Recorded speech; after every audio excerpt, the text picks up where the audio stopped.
Salam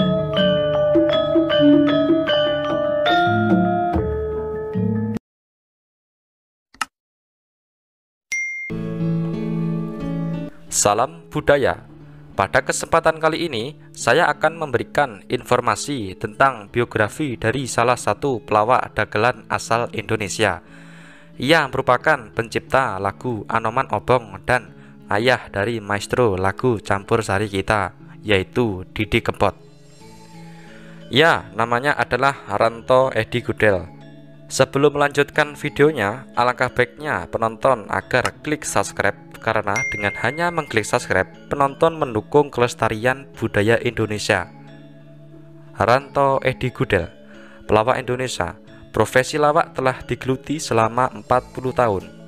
Demikianlah yang telah dilakukan Ranto Edi Gudel, pelawak asal Solo, Jawa Tengah.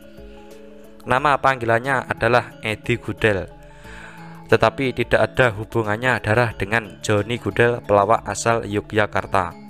Ranto Edi Gudel dilahirkan tahun 1937. Ia adalah anak bungsu dari 4 bersaudara, anak dari Kartosuwarno, buruh bangunan, dan ibunya pedagang di Pasar Singosari, Solo. Pendidikan yang ditempuh Ranto Edi Gudel hanya sampai kelas 2 sekolah lanjutan pertama atau SMP. Ia tidak berminat untuk melanjutkan sekolah ke tingkat yang lebih tinggi karena menurutnya sekolah yang sebenarnya adalah hidup yang dijalani. Alasan inilah agaknya yang telah memperkaya cakrawala seni lawaknya. Dalam membangun rumah tangga, Ranto telah menikah 4 kali. Salah satu anaknya Mamek Slamet, dan anak ini telah mengikuti jejaknya sebagai pelawak. Keberhasilan Ranto Edi Gudel sebagai pelawak telah dapat dinikmati karena dengan hasil jerih payah telah dapat membangun rumah tempat kediaman yang bernilai 90 juta rupiah di kampung Rembiongan, Solo. Namun demikian, ia tidak menyombongkan diri.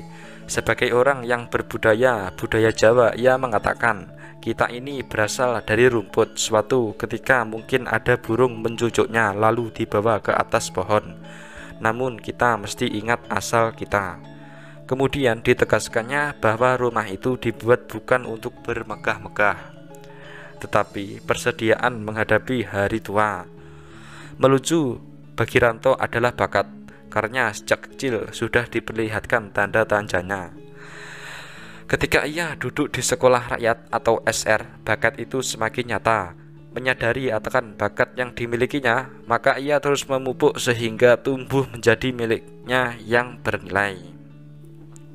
Karena tidak mengherankan, sejak usia remaja ia telah mendapat tempat dari penggemarnya lewat panggung. Awal karir dalam melawak, ia bergabung dengan Den Pino, kawan sekolahnya.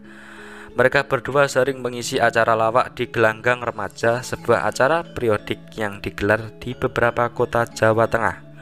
Gelanggang tersebut merupakan arena berlatih di kalangan remaja untuk menyalurkan bakat seni lawak yang berlangsung tahun 50-an sampai awal tahun 60-an.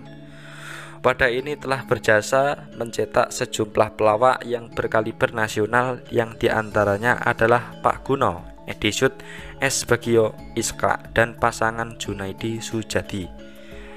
Dalam menyalurkan misinya, Ranto Edi Gudel lebih banyak tampil sebagai pelawak tunggal, karena menurutnya melawak sendiri lebih leluasa. Keberhasilan melawak sendiri sebenarnya adalah karena didukung oleh kemampuan melawak. Ia berkeyakinan bahwa ia punya kemampuan melawak, sehingga karenanya kesulitan tinggi sekalipun dapat diatasi dengan sempurna. Dalam penampilan, Ranto Gudel berkesan cerdas. Kekuatan dialognya adalah pada sahutan. Ia tidak pernah buntu. Kefasihan mengoceh mengingatnya akan Basio, pelawak besar Yogyakarta, dan diakuinya bahwa Basio adalah gurunya. Namun demikian, Ranto bukanlah duplikat Basio. Ranto tampil utuh sebagai dirinya sendiri. Dalam awal karirnya, Ranto tidak memakai rias dan atribut busana yang kocak, melainkan ia hanya mengenakan pakaian sehari-hari. Ia tidak mengandalkan tubuhnya sebagai media tontonan, melainkan ia mengandalkan gelitikan dengan permainan kata. Dalam hal ini, Ranto berpegang pada pesan gurunya Basio, Jangan takut menghadapi penonton. Kalau kamu diyakini lucu, maka apapun omonganmu, penonton akan tertawa. Tuntutan penonton akan kelucuan mampu diseleksi dan diolah dalam sekejap. Pelesetan umpama ia bukan sekedar mempelesetkan kalimat, tapi ia mampu mempelesetkan logika. Selain itu, ia dapat mengaktualisasikan pengalaman sehari-hari untuk diangkat ke panggung lucu.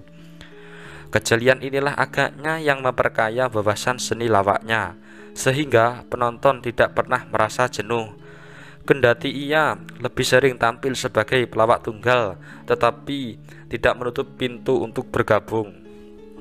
Pada tahun 70-an, Ranto Edi Gudel bergabung dengan wayang orang Cahyo Purnomo di Malang. Dalam setiap aktivitasnya, ia berperan sebagai Petruk, sedang PT Ayah Basuki berperan sebagai Gareng. Selain itu, ia pernah juga berperan sebagai sosok Lesmana Mondrokuro, Pangeran Kurawa yang bloon dan manja. Pada tahun 80-an, Ranto Edi Gudel sukses berpasangan dengan Martati Thohiran membawakan Bancak Doyok. Karena mereka sering tampil manggung di dalam berbagai hajatan. Bersamaan dengan masa kejayaan Kebeng, Ranto juga menggabungkan diri dengan Narimo, Karco, Aceh atau DC, dan Nunung.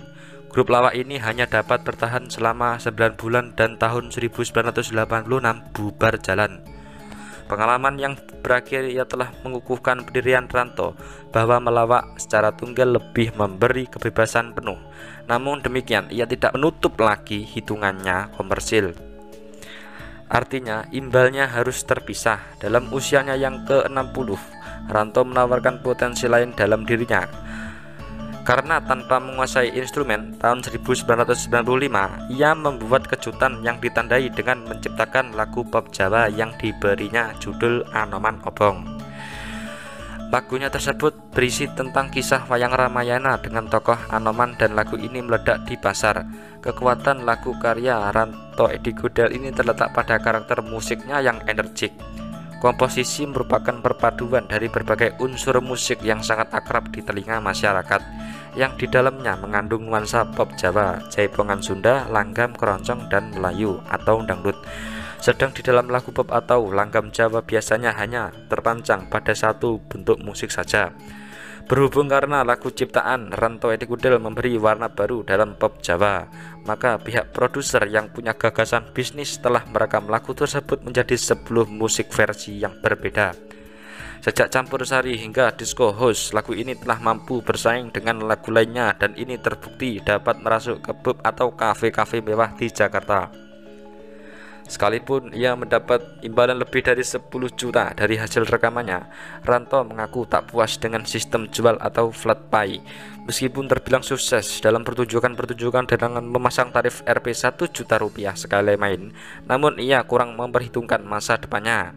Pendapatan yang diperoleh lenyap begitu saja, tak ada batas. Semua dihabiskan untuk kebutuhan sehari-hari. Ia sangat berani menggantungkan diri pada melawak. Keyakinannya sangat kuat bahwa dapat melawak meskipun sampai duduk bersimpuh. Ranto Edi Gudel meninggal pada tahun 2002. Semoga amal ibadah Ranto Edi Gudel diterima di sisinya.